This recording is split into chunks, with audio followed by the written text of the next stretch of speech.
বিপদ কখনো বলে কয়ে আসে না। আজ আমার সাথে এই বিপদটা হবে আমি কখনো জানতেই পারিনি। দেখো আমি কত খুশিতে কিন্তু যাচ্ছি রেডি হয়ে মাংস আনতে।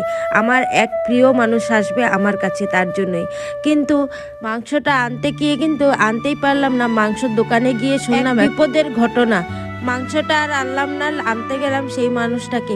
সত্যি বন্ধুরা, এত অহংকার, এত পয়সার অহংকার, এত মানুষের চেহারার অহংকার, এত সুন্দরের অহংকার কিছুই না, জানো তো।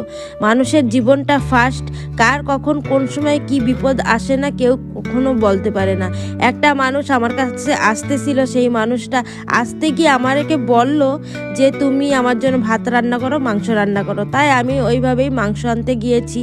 মাংস আনতে গিয়ে হঠাৎ ফোন আসলো যে অ্যাক্সিডেন্ট হয়েছে। তাও আবার নিজে ফোন করেনি, পুলিশে ফোন করেছে। আমার কেমন লাগতে পারে তখন সেটা ভাবো, যে একটা মানুষ বলল যে আমি চলে এসেছি, আমার জন্য ভাত আর মাংস রান্না করো। সেইভাবে আমি গুছাচ্ছিলাম, কিন্তু আর রান্না করতে পারলাম না। দেখো মানুষের জীবন কেমন না, কে জানে বাবা, আসতে গিয়ে এইভাবে এমনভাবে অ্যাক্সিডেন্ট হবে যে আর খাওয়া দাওয়াই উড়ে যাবে। তারপরেই মাংস রান্না না করেই তাকে আনলাম, এনেই কিন্তু আবার মেডিকেলে চলে গেলাম। মানে দিনটা তো ভালোই কেটে গিয়েছিল, কিন্তু রাত্রটা যে এইভাবে কাটলো আর কি বলবো।